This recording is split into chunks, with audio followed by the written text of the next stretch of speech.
Have you ever sort of peered behind the curtain of global intelligence, wondered where that line is between, wanting to know the world and maybe having the impulse to change it, and what happens to the failures, the things that inevitably happen in those shadows?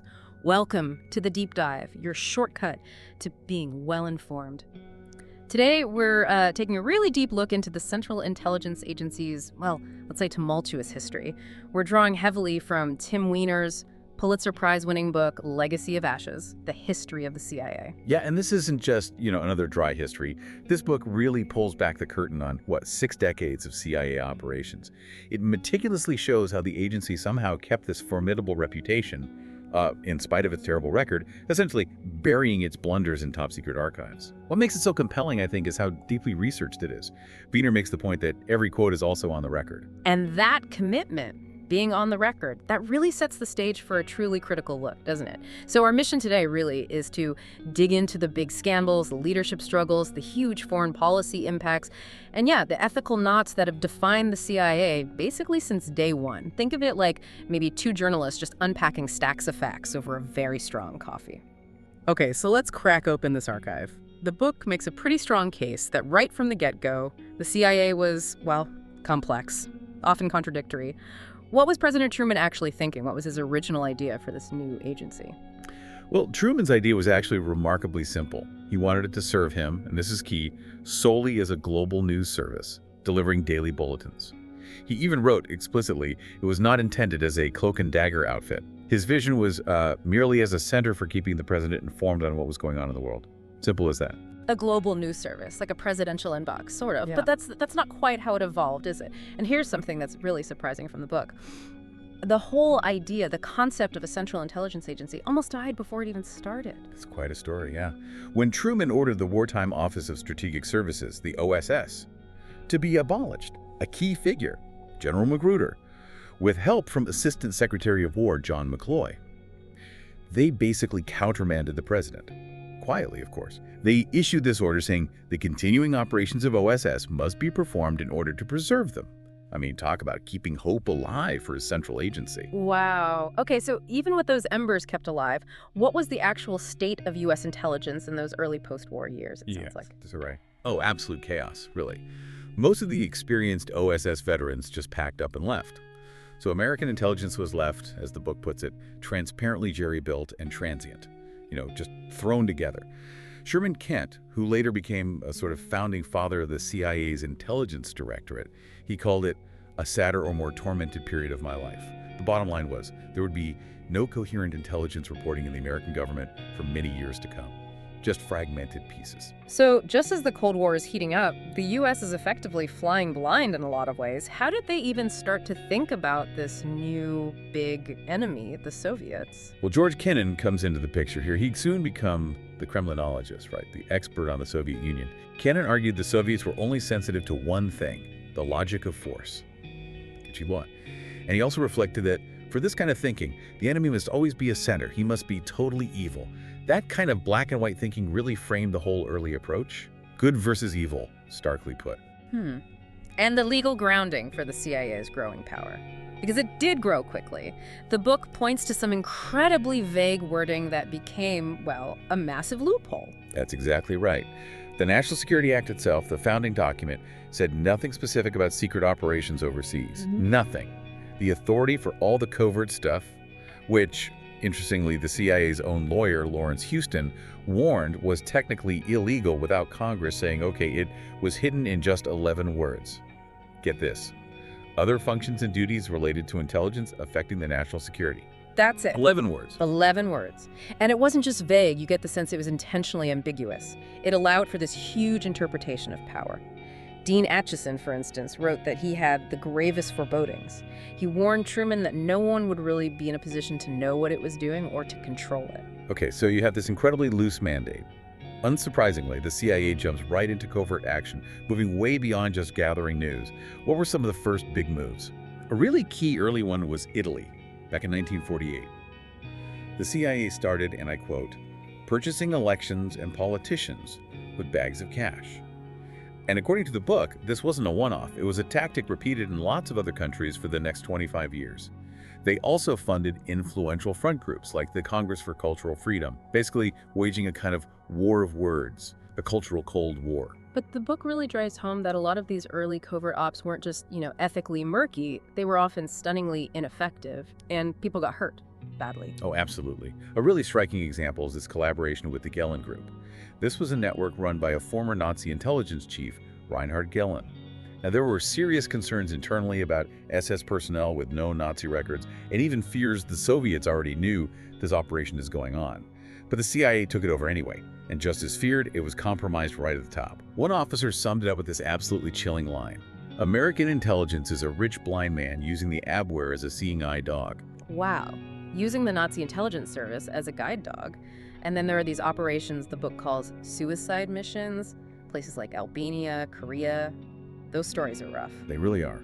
The book details how agents dropped into Albania in 1949 were just quickly eliminated. Why? Because the Soviets had known every aspect of the operation from the start, total penetration. And similarly, in Korea, paramilitary operations were described as not only ineffective, but probably morally reprehensible in the number of lives lost, just throwing lives away. The book reveals that many missions weren't sent for intelligence. Think about that. They were sent to supply non-existent or fictitious resistance groups. And almost all the supposed secret information they gathered, it was actually manufactured by the North Korean and Chinese security services, complete fabrications fed back to the CIA. So these weren't just mistakes, they were fundamentally flawed, based on bad intel, incredibly costly in human lives. Given these early, frankly, disastrous failures, how did covert actions still become the go-to tool for U.S. foreign policy? Especially under someone like Eisenhower, who the book says bet the fate of the nation on his nuclear arsenal and his spy service. Let's talk Iran and Guatemala. Yeah, under Eisenhower, covert action really became the weapon of choice. In Iran, 1953, the British, specifically Churchill, wanted Iranian oil back under their control after Mossadegh nationalized it. So the CIA, led in the field by Kim Roosevelt, FDR's grandson, effectively made U.S. policy by default to overthrow Prime Minister Mossadegh. The first try actually failed because Mossadegh knew it was coming. But the CIA regrouped with a hastily assembled cadre of Iranian colonels and ultimately succeeded. And the book really emphasizes the long shadow of these things.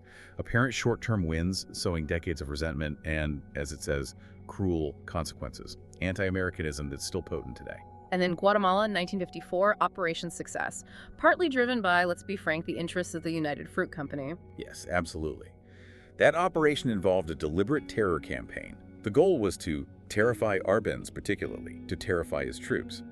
It led to the bombing of a country that, the book notes, had never been bombed before. But what's really telling is how the story spun afterwards. This narrative of brilliant spycraft was, quote, a bald-faced lie.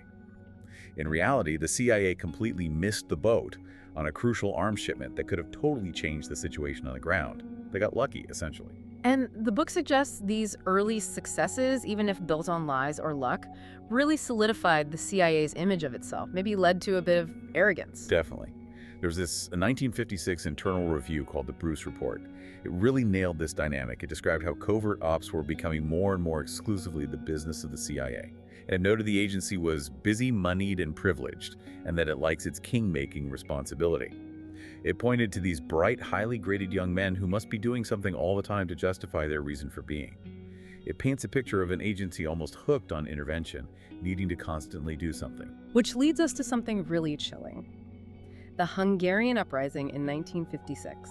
The book highlights how the CIA's Radio Free Europe directly encouraged a revolt, which was then brutally crushed by the Soviets, with absolutely no Western help coming. It's a really stark example of the dangers of psychological warfare, isn't it? Radio Free Europe was broadcasting calls for freedom or death. They even gave instructions like how to throw Molotov cocktails on the grated ventilation slit over the engine of Soviet tanks. This created the promise that help would come. But help never came. It was devastating. Frank Wisner, who was head of covert operations then, was reportedly near a nervous breakdown, just raging, drinking heavily because people were dying as the agency dithered.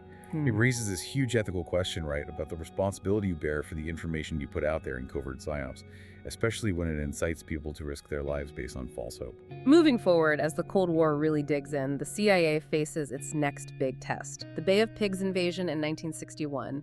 The book paints a picture of just terrible misjudgment, communication breakdowns, a total mess. Oh, it was a disaster. The secrecy around the operation, it was blown long ago. Everyone knew something was up. Yet Richard Bissell, the head of the clandestine service, he just refused to acknowledge that the CIA could not topple Castro. It was this kind of institutional denial. Then President Kennedy pulled the plug on crucial airstrikes on D-Day itself. That was probably the final nail in the coffin. The commander on the beach was desperately radioing back. Do you people realize how desperate the situation is? Do you back us up or quit? Just heartbreaking. And a very public failure. And that failure, that very public disaster, led to some really sharp thinking about covert action itself and about having these kinds of powers in a democracy. Yeah. General Walter Bedell Smith's testimony after the Bay of Pigs is incredibly relevant, even today. He basically asked, how can a democracy wage war using permanent, extraordinary secret powers? He suggested that when the war is over, those rights and powers that were temporarily delegated should go back. They should revert. It just perfectly captures that fundamental tension, doesn't it, between needing secret intelligence and the principles of democratic accountability, and how hard it is to take power back once you've given it away. So connecting the dots here, the book argues the CIA just kept stumbling into these misjudgments. And this pattern, tragically, leads right into the full-blown disaster of Vietnam. The Gulf of Tonkin incident in 1964 is just a textbook case of intelligence being twisted to fit policy. The entire Vietnam War escalation was authorized based on a supposed unprovoked attack on U.S. ships. The book flat out calls this a bald-faced lie. It shows how NSA intelligence was deliberately skewed, manipulated to support the notion that there had been an attack. Years later, President Johnson himself reportedly admitted, hell, those damn stupid sailors were just shooting at flying fish. It just shows that dangerous dynamic. Political leaders wanting a specific answer from intelligence, not the objective truth. And the Vietnam War itself just became this absolute nightmare for the CIA leadership trying to navigate it. Richard Helms, who was the director of Central Intelligence then, he later pointed to fundamental problems. Our national ignorance of Vietnamese history, society, and language. Just basic lack of understanding. And also, he admitted, our failure to penetrate the North Vietnamese government. They didn't know what the enemy was thinking. Even worse, the intelligence analysis itself became corrupted. Why? Because political leaders kept pressuring the agency for good news about the war. So the CIA ended up producing reports that, internally, the book says they did not believe. They were just telling Washington what it wanted to hear. That's the ultimate corruption of intelligence, isn't it? Moving into the 70s, the book shows how the CIA's focus, which was supposed to be external, turned inward, spying on Americans. Operation CAIOS. Yeah, that's a really shocking part of the story. Under Nixon, the CIA was directly ordered to spy on American citizens, tapping phones, opening first-class mail, even, the book says, conspiring to commit murder. All completely outside the agency's legal charter. This actually led to some pushback from within. Director James Schlesinger later issued this directive, basically telling every employee to report any activities outside CIA's charter. It forced this confrontation, about where the line is between national security and civil liberties. And can the agency even police itself? And the 70s, of course, brought Watergate, much more public scrutiny, and the CIA got tangled up in that too. Oh, definitely. The book confirms a CIA veteran, James McCord, was one of the Watergate burglars. And Richard Helms, the director at the time, he famously warned the White House, if this break-in gets linked back to the CIA, every tree in the forest will fall. He knew how damaging it could be. It gets worse. Nixon's counsel actually ordered the CIA to find hush money for the burglars, using its secret black budget.